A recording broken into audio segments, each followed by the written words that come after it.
Hello, today I am going to show you how we can create multiple sheets in Revit project using pyRevit from these images you can see here on my screen.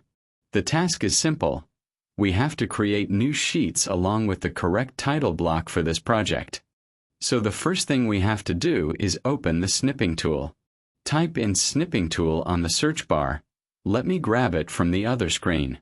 Now take a new snip of the image. Alright. Now on the snipping tool we have this option called Text Actions. Select Copy as Table from Text Actions. Now for the next step, open a new workbook in Excel.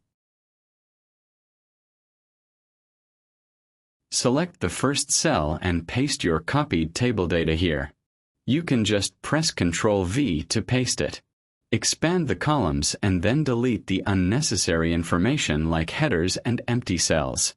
Basically, we have to sort our data only to include the sheet number in the left column and sheet names in the right column, similarly like we have sheet number and sheet name for any given sheet in Revit.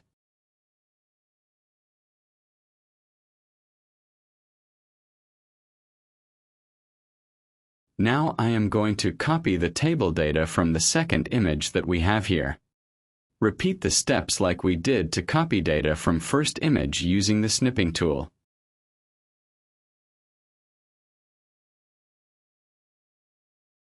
Similarly, paste the new data just under the last row to combine the data from both these images.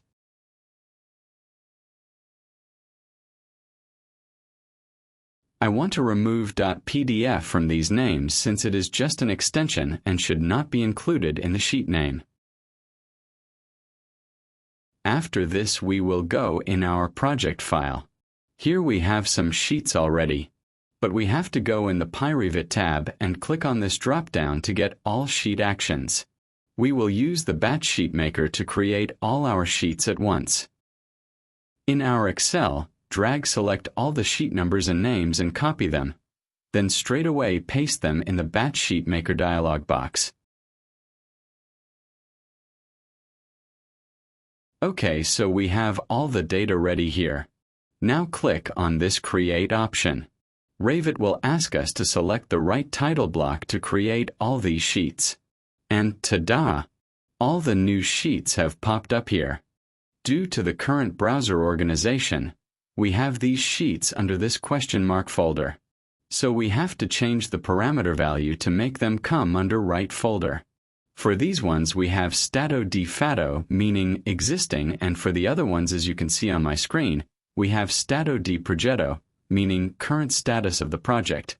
So let me just move these to the right folder by adding the correct value.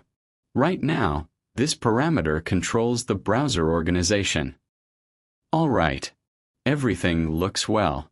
All the new sheets have been populated with the correct sheet number and name, and also with the specified title block. Easy peasy. Let me know if there is any step that confused you. I will be happy to help you out.